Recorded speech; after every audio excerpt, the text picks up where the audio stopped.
ভারত থেকে আসা পানির তোড়ে ভয়াবহ বন্যায় ডুবেছে দেশের সীমান্তবর্তী ৮ জেলা। মানবিক বিপর্যয় দেখা দিয়েছে ফেনী ও নোয়াখালীতে। অন্তত ৪০ লাখ মানুষ পানিবন্দী হয়েছেন। বিচ্ছিন্ন হয়ে গেছে বিদ্যুৎ ও মোবাইল সংযোগ। কুমিল্লার ১৪ গ্রামে তলিয়ে গেছে ঢাকা চট্টগ্রাম মহাসড়ক। বানভাসী মানুষকে উদ্ধারে বিভিন্ন এলাকায় অভিযান শুরু করেছে সেনা ও নৌবাহিনী। প্রতিনিধিদের পাঠানো তথ্য ও ছবিতে আরও জানাচ্ছেন কেরামতুল্লাহ বিপ্লব। ২৫০টিরও বেশি ডিজাইন অপশন নিয়ে ওয়ালটন স্মার্ট ফ্রিজ, বোঝে আপনার প্রয়োজন। ৩০ বছরেও বন্যার এমন ভয়াল চিত্র আর দেখেননি ফেনী পরশুরামের মানুষ। বুধবার একদিনেই জেলার কোথাও কোথাও পানি বেড়েছে ৮ থেকে ১০ ফুট পর্যন্ত। জেলার অন্তত ৩০০ গ্রাম এরই মধ্যে ডুবে গেছে।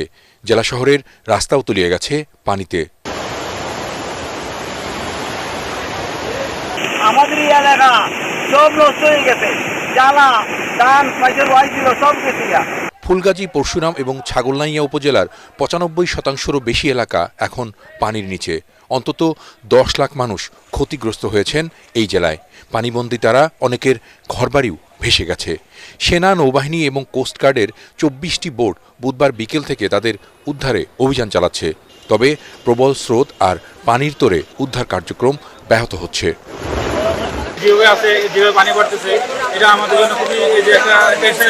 পানির যে ভয়াবহতা আমরা যেতে পারিনি, অনেক শিশুদের কান্না, মেয়েদের কান্না আমরা শুনেছি।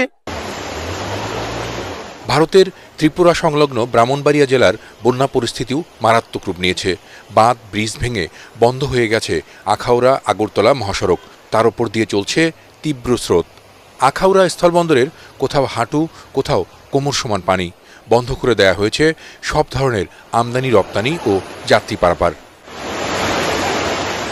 ওদিকে ত্রিপুরার রাজধানী আগরতলার উঁচু বিমানবন্দরও ডুবে গেছে বন্যায়। গেল ৩ দিন রেকর্ড বৃষ্টি হয়েছে সেখানে। বন্যার এমন নাজুক পরিস্থিতি ৩ দশকেও সেখানে হয়নি বলে জানিয়েছেন মুখ্যমন্ত্রী। ত্রাণ ও উদ্ধার তৎপরতায় কেন্দ্রীয় সরকারের জরুরি সহায়তা চেয়েছেন তিনি। তো এরকম বৃষ্টি তো কখনো ত্রিপুরাতে আমার জানা মতে হয়নি। চারিদিকে কাজ করছে সব জায়গায়। আমি মাননীয় হোম মিনিস্টারের সাথে কথা বলেছি, কিছু যদি এনডিআরএফের কিছু লোকজন পাঠানো যায়।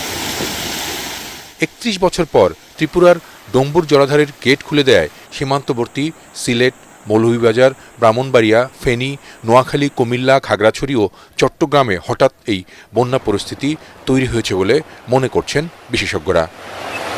কেরামতুল্লাহ বিপ্লব, এটিএন বাংলা।